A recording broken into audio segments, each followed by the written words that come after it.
Coming home from school, Sean Hughes didn't feel well, so his family took him to the local doctor. Given antibiotics, Sean didn't feel much better the next day, so his parents took him to the hospital. His father, Joe, said, "The doctors in the hospital were baffled as they had absolutely no clue what was wrong with Sean."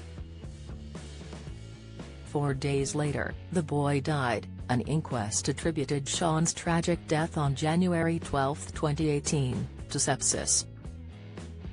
Dad Joe told the Irish Times, "He was only 15 years old and was a healthy young man with no underlying health issues.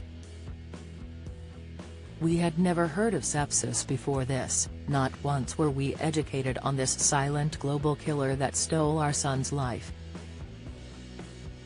At no time was the term sepsis mentioned to Karen, Sean's mum, or me by the family doctor, the paramedics, or the doctors in the hospital." Sepsis. The NHS recognizes sepsis as a life-threatening reaction to an infection that can be hard to spot.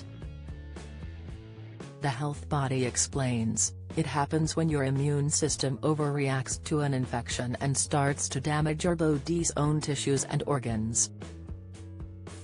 Also known as blood poisoning or septicemia, if not treated urgently, the condition can turn into septic shock that causes organs to fail.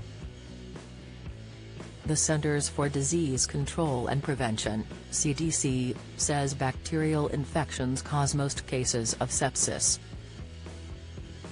A person who has sepsis might have one or more of the following symptoms: high heart rate or weak pulse, fever, shivering, or feeling very cold, confusion or disorientation, shortness of breath, extreme pain or discomfort, clammy or sweaty skin.